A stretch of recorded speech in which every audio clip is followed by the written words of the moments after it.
With this video, we will start our discussion about organic molecules. Organic compounds are carbon compounds with the exception of carbon monoxide, carbon dioxide, and the carbonates. Carbon is present in all living things and in a host of non-living things, and this is because it can form a lot of different structures. Before we get into the discussion, take a few seconds to think about all the things you know about carbon.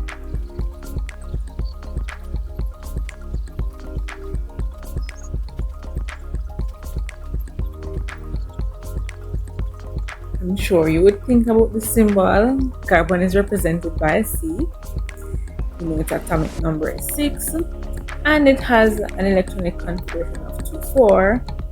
But with the SPDF notation, carbon has an electronic configuration of 1s2, 2s2, and 2p6. You should also be aware that carbon has 4 valence electrons and is said to be tetravalent. When we look at the SPDF notation, however, carbon only has 2 unpaired electrons. For a covalent bond to be formed, orbitals must possess a single electron. How is it therefore possible for carbon to form 4 bonds if it only has 2 unpaired electrons? And this is possible because of hybridization. Hybridization occurs when an atom is preparing to form a bond. During hybridization, non-equivalent orbitals, or in other words, orbitals of different energy levels, would fuse to form a new hybrid orbital. This allows for better overlap of the orbitals, so a more stable bond is formed. When carbon is in its ground state, electrons will be present in its 2s and 2p orbitals, but as it prepares for bonding, a hybrid orbital will be formed. There are 3 types of hybridization that may occur. We have Sp2 hybridization, and the name tells us which orbitals will fuse. We have the 2s orbital and all 3 of the 2p orbitals joining together to form the Sp3 orbital. Here we have the 2s and the 2p orbitals. Take a look at what would happen when Sp3 hybridization takes place. The 2s and the 2p orbitals will combine, and these hybridized orbitals have an energy that is between that of the 2s and 2p orbitals. All 4 now have the same energy, so one of the 4 valence electrons of carbon would fill each of these orbitals. Sp3 hybridization leads to the formation of sigma bonds, where we can have the end-to-end overlap of orbitals. Each lobe represents a hybridized orbital, so we can have 2 carbons being linked together by the overlap of an orbital.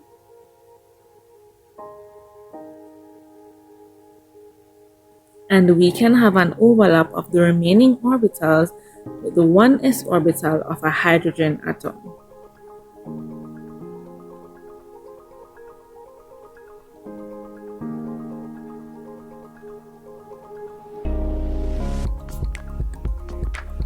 Next, we can have Sp2 hybridization. In this case, we have the s orbital merging with 2 of the p orbitals. Let's take a look at how this would happen. So we have 3 orbitals at the same energy level. There is an unhybridized p orbital, which is at a slightly higher energy level, but this difference is negligible. So once again, in this type of hybridization, you would have one of the valence electrons from the carbon atom filling each of these orbitals. Sp2 hybridization can lead to the formation of pi bonds. The hybridized orbitals, shown in purple here, are able to overlap with the orbitals of another carbon. So again, we can have carbon atoms being linked together. or they could overlap with the orbitals of atoms of other elements, such as hydrogen. The unhybridized p orbital, however, is available for side-to-side overlap, and that is what forms our pi bond or our double bond. Here's what that would look like.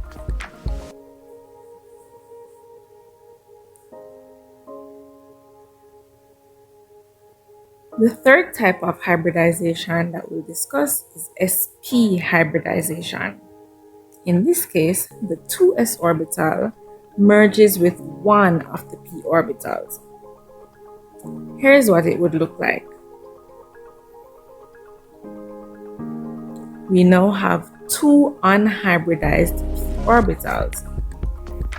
They are again of a slightly higher energy level, but the difference is negligible, so one of each of the valence electrons of the carbon atom will fill each of the orbitals. The type of bonding that would result is a triple bond. The hybrid orbitals would be able to overlap with orbitals from another carbon atom or with hydrogen, but those two unhybridized p orbitals are available for side-to-side overlap, so they can form two additional bonds to make it a triple bond. With the ability to hybridize, we saw why carbon is able to form 4 bonds, and since each hybrid orbital is able to overlap with the orbital of another carbon, then carbon atoms can link with each other. This ability of carbon atoms to link to each other is called catenation. And this is the reason why carbon is able to form so many different molecules. Atoms can link together to form straight chain molecules, to form branched molecules, and it can even form ring structures. Some organic compounds can be represented using more than one Lewis structure because of the presence of alternating double bonds. We can see this, for example, in the benzene structure. Benzene has the formula C6H6 and exists as a ring structure. All 6 carbons are present in a ring. To each carbon, there's a hydrogen attached. Presently, each carbon only has 3 bonds. Each carbon is bonded to 2 other carbons plus 1 hydrogen. To complete this Lewis structure, we would add alternating double bonds, which would now satisfy all carbons. They all have 4 bonds. But I didn't have to put double bonds right there. I could have just as easily drawn the double bonds between the other carbons. Both of these represent benzene, and whenever we have more than one Lewis structure for the same molecule, we can have a resonance structure or a resonance hybrid structure where the electrons from the double bonds become delocalized and a pi cloud is formed. You'll often see benzene represented like this with a circle in the middle to represent that pi cloud. Because there are so many different carbon compounds, they are classified in what we call homologous series. A homologous series is a group of organic compounds that have similar characteristics. For example, they all have the same general formula, they all have the same functional group. For example, all alkenes must have a double bond, all alcohols would have an OH, all carboxylic acids would have COOH, and all amines would have NH2. They all have similar chemical properties because, of course, they all have the same functional group. A functional group is an atom or group of atoms within the organic compound that's responsible for its chemical reactions. They all have graduating physical properties. As the number of carbon atoms increases, physical properties refer to the state at room temperature or its melting or boiling point, for example. And another thing that characterizes homologous series is that the mass of consecutive members differ by 15 grams or by a CH2 group. This means as we lengthen the carbon chain, each time we'll be adding CH2, and the mass of CH2 would be 14 grams per mole.